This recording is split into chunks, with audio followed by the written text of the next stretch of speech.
What you mean you don't know Pana? She's dope. What you mean? What you mean?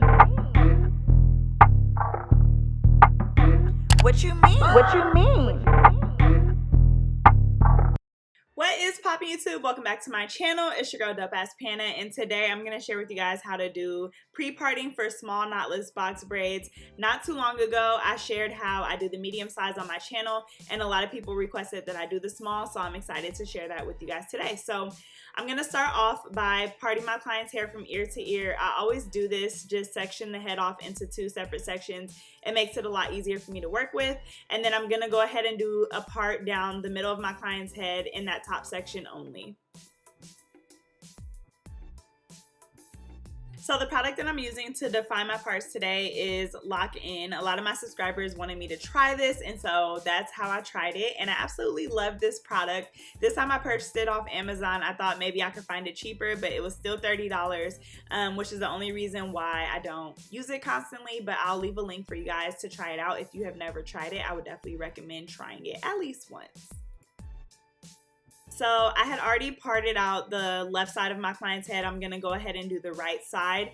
For my small knotless box braids, I typically do 6 rows on each side of the client's head, and I like to start at the top just to like really get my placement and like make sure that those top rows are the exact size that I like it to be, and then I'm gonna work my way down to the ear.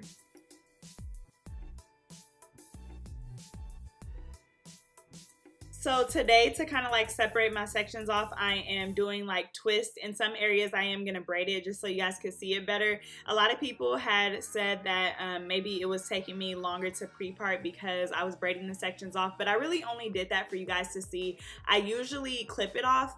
I think for me, I just really don't do pre-parting enough for me to like find my rhythm with it. And on top of that, I'm super like a perfectionist when it comes to my parts, so I feel like I just take really long to part each section, but I make up that time in braiding because if you guys have been on my lives, then you know that I'm a really fast braider, so I don't really feel like I need to pre-part, but this is a great technique for someone who's a beginner, or like I said, if you want to hold yourself accountable, or if you just are the type of person that you really need to see the direction that you're going in the style before you actually start it, then this is a great method for you guys to use.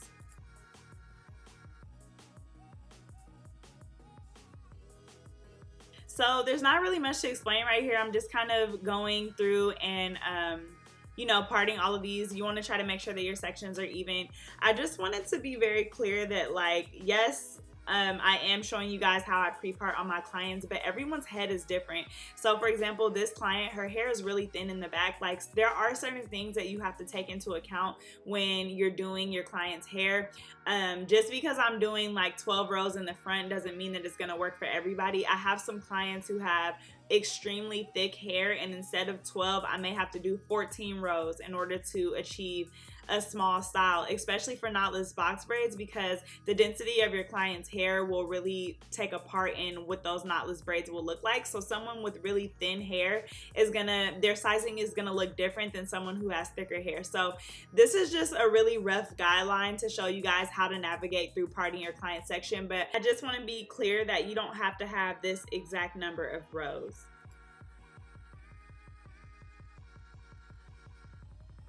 Y'all, it's so funny because I'm watching this video like, damn, why is she yawning so much? But I remember that we started her hair so early. It was like 7 or 8 in the morning, which is like really early. Y'all know me, I'm always doing hair super late at night, and I'm typically done doing hair at like 12 or 1 a.m. So when I have a client in the morning, I'm literally dying. So I was just like, why is she yawning so much? But I had did one of our other friends' hair the night before, so we were up kind of late. But yeah, I was gonna edit it out, but I was like, nah, let me just let him know real quick.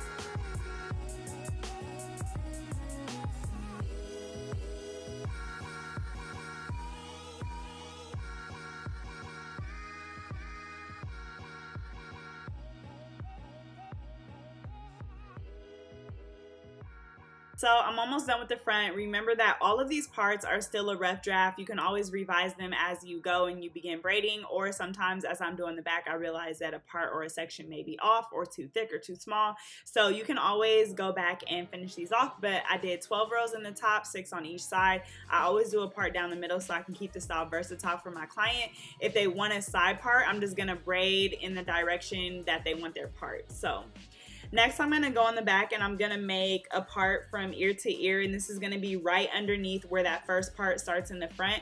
And this is to make sure that the rows in the front and in the back stay connected. So in this back bottom section, I'm actually gonna be doing 3 rows. For a medium size, I only do 2, and I had said that in my medium size video before that I had did 3 on that client because her hair was a little bit thicker and I felt like she needed it, but really I could have gotten away with 2. So for my small size, I'm definitely doing 3 in the back.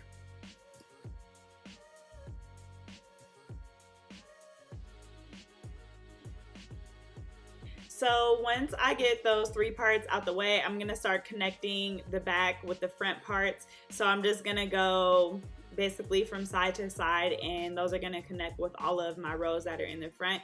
And this is to help make my braids consistent and making sure that my parts are the same from front to back. Sometimes, like I said, when I'm connecting to the front, I'll realize that a row is too thick and then I go in and fix it. But for the most part on this style, these were pretty cool, which is good. You just want to make sure that you're matching up the parts in the front and the back, because if you don't, you'll really be able to see that first part that we made from ear to ear. It won't be connected, so it'll look like they have like box braids in the front and box braids in the back. So in order to prevent that, you just want to make sure that all these rows are lining up together. And then it also helps to make sure that your braids are consistent as well.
So the last couple rows that I made at the top, I actually ended up combining them when I started braiding, but in this video they are separated, but they just were a little bit too thin. So as I started braiding, I was like, okay, well, let me just combine these rows and make it into 4. So you won't be able to see that in this video, but I am definitely going to show you what the braids look like when they were finished and kind of show you what those parts are looking like. These actually turned out bomb, and I was super excited because it was my client's birthday, and I was like, I got to make sure I get sis right. If you guys want to see the video of me doing her full small knotless braids, then let me know right now down in the comment section below, and I'll make sure I upload that video for you guys too. But here is her hair fully pre-party. You guys can see those top 2 sections at the top. Like I said, I combined those and made it 1, but I'm gonna show you guys the front and the back. So if you guys are looking to save time, if you're looking to have your braids more consistent, if you're having issues just parting and navigating the head, this makes it so much easier to work with. My client's hair is a little bit thinner, but on thicker hair, this technique definitely works, and it will hold you accountable so you can make sure that all your work is consistent and neat throughout. And yeah, I hope you guys found this video helpful. If you did, make sure you guys smash that thumbs up button. Let me know if you guys want to see my pre-parting for a large size in the comment section down below, and I'll get that done for you guys. Thank you so much for watching. I'm going to share with you guys what these braids look like, and as always, I will catch you guys in my next video.